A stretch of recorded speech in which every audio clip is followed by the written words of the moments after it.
please introduce yourself and tell me what course you teach? Sure. My name is Carrie Vanderpool. I'm an associate professor in the Department of Microbiology, and I teach MCB 431, which is microbial physiology. When is your course typically offered? It's offered in the fall semester. Can you give me a brief overview of what is covered in your course? What are the learning goals? Sure. In my course, we're mostly concerned about the structure and function of bacterial cells, and that covers a lot of different topics. So from the molecules that cells use to make their structures, their cell walls, what's in the cytoplasm, how they replicate their DNA, how they regulate gene expression, how microbes can sometimes act as multicellular communities to carry out complex processes, just a lot of different things, but all it's sort of around the theme of how microbes do what they need to do to grow and divide, and also survive in nature. And so the learning goals really are to give kind of a broad overview on a lot of different topics, but then to delve more deeply into selected topics. And the way we do that is to read some primary literature throughout the course of the semester. So I have about 15 lectures, and then about 7 discussion sections that meet during the regular class time, but where we discuss papers that we've read, and groups of students will present those papers and kind of lead the discussion. So those are the kind of, so in the course of talking about those papers, students learn how to formulate scientific questions, how to approach those questions experimentally, and then how to interpret results of different types of experiments. What is the format of your course? Are there discussion sections? Is it taught via lecture or in seminar format? Are iClickers used in this course? We do not use iClickers.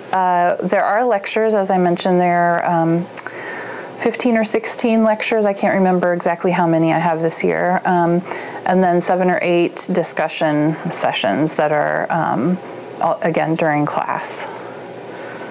How are students in your course graded? Exams, quizzes, or homework?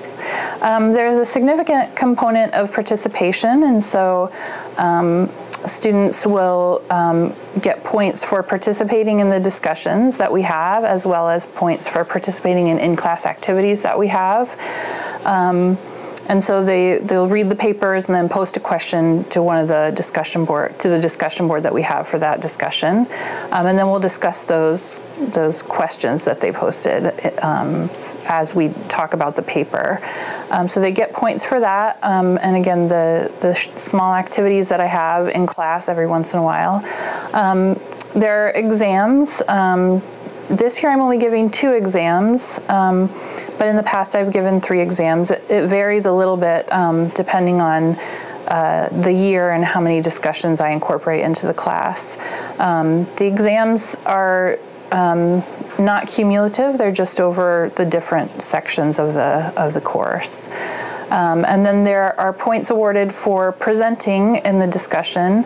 And this year we're doing a project, so that's a little bit more of an independent research project where students are in groups and they're engaged in coming up with a strategy. And this year the topic is a strategy to address the problem of antibiotic resistance. And so they're kind of thinking about that problem and then coming up with a plan to address that and to combat antibiotic resistance. So there's a component there that will be graded as well. Historically, which portion of the grade breakdown do students struggle most with? They do struggle most with exams, but that's balanced by the fact that they have so many opportunities to earn points through participation. So I make the exams fairly challenging, but we're able to sort of keep meet the learning goals and keep the students by and large doing well because they can participate actively in the course and earn points that way as well.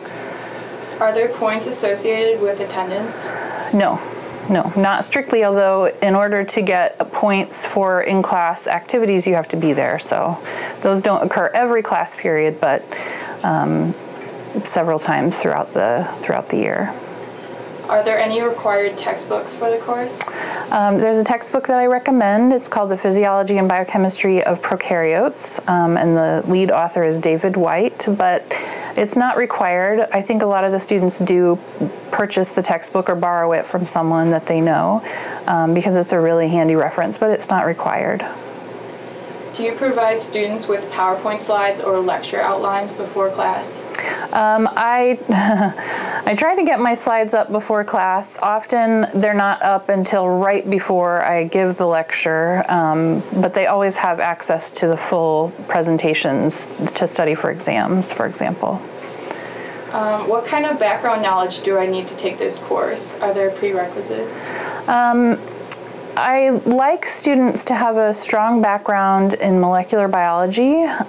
Some biochemistry is very helpful. MCB 300 is also very helpful.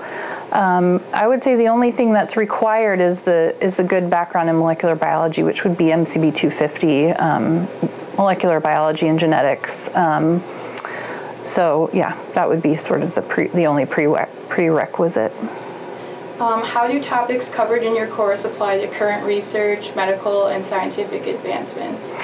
Yeah, so it applies pretty directly, actually, because we're learning about, again, how bacteria do what they need to do to grow and divide and survive in lots of different types of environments. And so that's extremely relevant for all kinds of medical applications, understanding antibiotic resistance, as I mentioned, understanding how microbes do environmentally related processes like break down contaminants in the soil or water.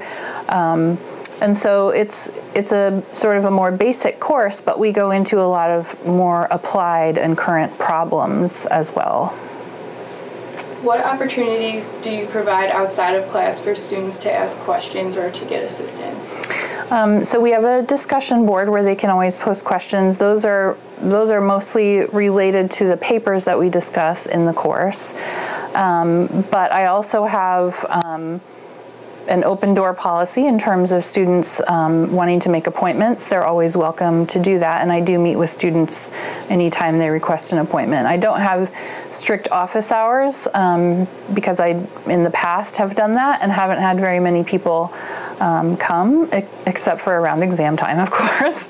And so what I do now is just ask students to get in touch with me, and we set up a time that works. So. Is there anything else that you would like to tell us about your course? I think it's a great course. I've been teaching it for a number of years, and so I've been refining it over a fairly long period of time. I'm always adding new stuff, particularly in the with regard to the discussions, and so I'm constantly learning too. It's an exciting course. And I think the opportunity to do some of these more in-depth projects is going to be something I'm going to be carrying forward. And so I would encourage students to talk to other people who have taken the course and see what they think of it. But it's been really fun for me to teach, and I generally get pretty good feedback. So I think students enjoy the course as well. Thank you. You're welcome.